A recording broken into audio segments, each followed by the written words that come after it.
Global warming के कारण पहाड़ों में अब बीते दशकों से ज्यादा संख्या में एवलांच आ रहे हैं। वहीं हिमालय में मौजूद सभी ग्लेशियर भी सिकुड़ते जा रहे हैं। इसी वजह पर इंडिया न्यूज ने मनाली वासियों से खास बातचीत की है। आप भी जानिए क्या है उनकी राय।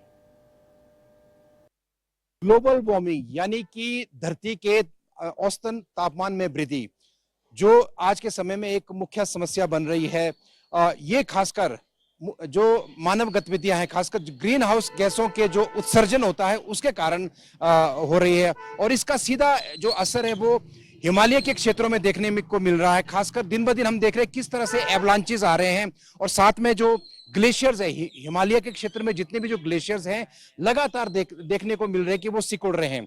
ऐसे में ये जो कुल्लू मनाली या जो हिमालय का जो क्षेत्र है इसमें क्या असर इसका पड़ रहा है, इसको बातचीत करने के लिए यहाँ के मनाली के जो यहाँ के प्रबुद्ध जनता है इनसे जानने की कोशिश करेंगे। आप बताइए कि आप जो है जो जिस तरह से ग्लोबल वार्मिंग का जो असर देखने को मिलता है और यहाँ के जो कुल्लू घाटी की अगर बात की जाए तो क्या क्या असर आपको बीते सालों में इसका देखने को मिल रहा है? जी, जब से मुझे जानकारी है, जब से मैंने होश संभाला है, जब हम यहाँ होते थे तो उस वक्त जब बर्फ पड़ती थी 4 फुट से कम बर्फ नहीं पड़ती थी यहाँ पे। अब जो मैं देख रहा हूँ कि यहाँ 1 फुट से ज्यादा बर्फ पड़ती ही नहीं है, वो भी बहुत कम चांसेस जो 1 फुट होती है, लेकिन 6 इंच 7-8 इंच से ज्यादा बर्फ नहीं पड़ रही है। और सेकंड ये है कि यहाँ जो जितने भी फल फ्रूट होते थे, जो इस लेवल पे फल फ्रूट होते थे, वो अब 4000-5000 हाइट पे पहुंच गए हैं।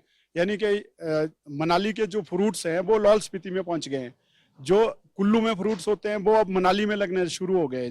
तो जलवायु परिवर्तन का जो है यहाँ पे असर दिख रहा है और एवलांचेस जो है बहुत ज्यादा आ रहे हैं। इसका भी ये कारण है कि अभी ग्लेशियर जो है वो पिघल रहे हैं और बर्फ जो है जो टिक नहीं रही है प्रॉपरली, क्योंकि गर्मी के कारण जो बर्फ जो है वो एवलांचेस में परिवर्तित होकर वो आगे को आ रही है और बार बार एवलांचेस आने शुरू हो गए।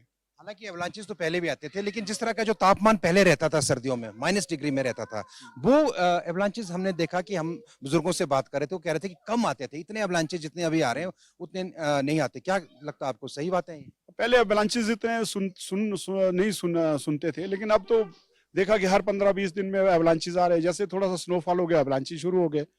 तो स्नो कम गिर रहा है लेकिन एवलांचेस ज्यादा हो रहे हैं। पहले स्नो ज्यादा होता था, एवलांचेस कम होते थे। तो है, जलवायु परिवर्तन से बहुत सारा इफेक्ट तो है, प्रभाव दिख रहे हैं। कुछ और भी है यहाँ पे। आप बताइए कि देखिए जिस तरह से जो हम सुनते थे कि कुल्लू के पास पहले सेब की खेती होती थी, अब जो है मनाली का भी जो हाइट का इलाका है केवल मात्र वहाँ पे सेब हो रहे हैं और लाहौल स्पीति में भी सेब अब जो है हाइट की ओर जा रहा है। ये तो क्या लगता है आपको, सीधा इफेक्ट ग्लोबल वार्मिंग का ही है? बिल्कुल बिल्कुल सर, ग्लोबल वार्मिंग का इफेक्ट है ये। पहले इसे अगर मैं मेन बात कहूँ तो ये एक तरह से जलवायु परिवर्तन ही है। जो हमारी क्रॉप होती थी पहले, आप अगर कुल्लू से नीचे वाले इलाकों में जाओ वहाँ पर हमारा एप्पल होता था। अब धीरे धीरे वही चीज़ ऊपर ऊपर होती जा रही है। जैसे कि आज की डेट में अगर आप लाहौल स्पीति में भी देखें तो वहाँ पर भी एप्पल का प्रोडक्शन हो रहा है। तो ये मेन इफेक्ट जलवायु का ही है। हाँ जी। तो ये जिस तरह से सभी लोगों का यही कहना है कि जिस तरह से जो ग्लोबल वार्मिंग का जो इशू है, इसके कारण इसका जो असर है जो हिमालय के जितने भी जो स्टेट्स हैं वहाँ पे साफ तौर पे देखने को मिल रहा है। खासकर जो ग्लेशियर्स है लगातार पिघल रहे हैं और साथ ही साथ जो खेती, खासकर जो एप्पल्स की खेती जो पहले जो निचले मैदानी इलाकों में होती थी, वो अब जो है जाके कहीं ना कहीं मनाली छोड़ के लाहौल स्पीति में जो है वो खेती पहुंच चुकी है। अपने सहयोगी सोनू वर्धन के साथ कमलेश वोत, इंडिया न्यूज, मनाली।